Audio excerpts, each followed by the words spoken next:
Let's get to this now because we've got breaking news out of Egypt. Here is a live look at Tahrir Square in Cairo. You've got security forces now saying that 650 people have been arrested during the clashes that left more than 50 people dead on Monday. The country's top Muslim cleric, who backed the removal of President Morsi, warns that Egypt, he believes, is headed towards civil war. Joined now by Lisa Daftari. She's a Middle East analyst and journalist and a Fox News contributor. And Judy Miller is a Pulitzer Prize-winning investigative reporter and author, also a Fox News contributor. Ralph Peters is a Fox News strategic analyst. What a team. Thank you so much for all of you being here. Judy, let me start with you in terms of what you're learning about what's going on the ground there. What's happening? This is clearly a very tense moment. It's a moment in which the military feels that it has to assert its authority.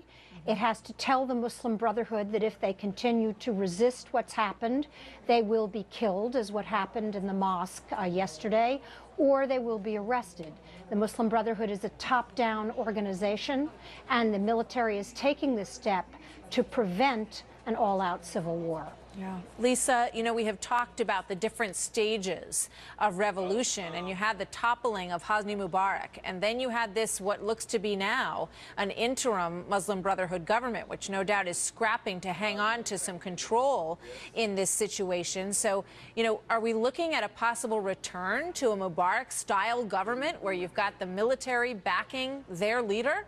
It looks like the military is not going to be involved for much longer than just restoring stability to whatever government will now take the lead. And it seems as though the interim government is extremely eager to remove the Morsi-isms, if you will, of the past year and to move on. And their approach has been extremely inclusive, to bring in the Islamists, to bring in the Muslim Brotherhood, to go forward knowing or believing that the only way to actually move forward and not have these protests sprout up and to have the country be in perpetual revolutionary mode, you know, for months and maybe years to come, they have to really include all these different constituencies, and that's proving to be extremely difficult, if not impossible. Ralph, in terms of the U.S. role here, what is it? What indications do we have from the White House other than that we're sort of sitting back and looking and watching and assessing all of it? Should it be any more than that?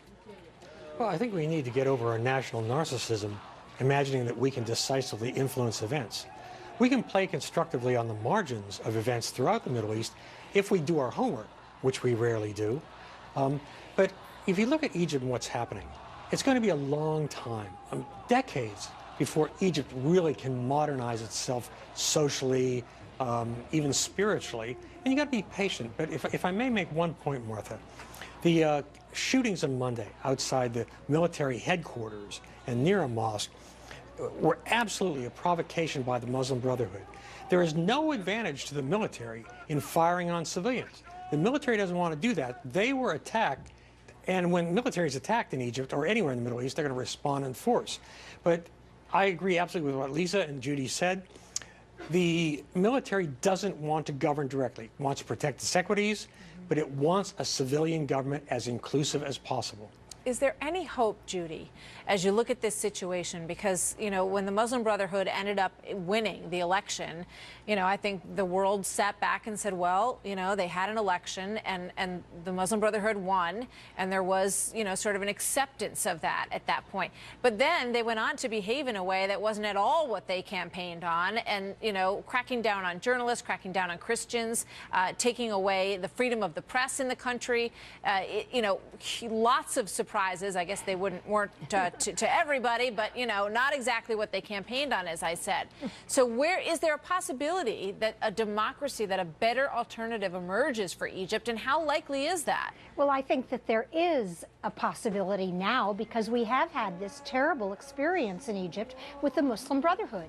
And Egyptians have figured out that Islam is the solution, is just a slogan. And so now they're interested in the restoration of political stability in one hand and economic growth, which is why the appointment of Hassan Bablawi as prime minister is so important. He's an economist, he's a pragmatic guy, he's inclusive, he's a man of principle. Egypt Egypt's economy needs to be restored. They had 6 to 8% growth rate under Mubarak. They can do it again, but it's going to be a long haul Very back. dismal economy under Yes. Morsi. Just like 30 seconds each. Let me go to Lisa first. Are you hopeful or not for the future of Egypt? In the long run, we should all be very hopeful, because the people of Egypt are giving us the message. You know, if we didn't do our homework, if we're not knowledgeable, let the one take-home message here be that the people of Egypt have come out. They're letting the world know that they want freedoms, they want a healthy economy, they want to be able to have jobs, to have food on the table, and that's what this revolution is about. We can't import democracy. That's not what this is about. This is about really giving stability, and first political stability, so that could lead to economic stability, and that Egypt can go back to you know, being a strong country, and that's in our interest as well, and we have to remember that and not cut the aid and allow them to nation build. Ralph? Well, I am hopeful for Egypt in the long term. In the short to mid-term, it's going to be messy. But I'll tell you, you asked me what the U.S. should do. I'll tell you what the U.S. should not do, should stop doing. Get over our cult of early or immediate elections. These societies, after centuries of oppression, need time to develop civic institutions, sense of social responsibility, the rule of law, an independent judiciary. Elections should come later, because when you have elections at the start, before the country is ready, you get what happened in Iraq, Afghanistan, Tunisia, and Egypt. So elections are a tool of democracy. They're not democracy Interesting itself. point. There's I guess, an opportunity to sort of say, oh, they had an election, so that's all. That's all good to go. Ralph, thank you. Judy, Thank Lisa, you. great to have you all here today.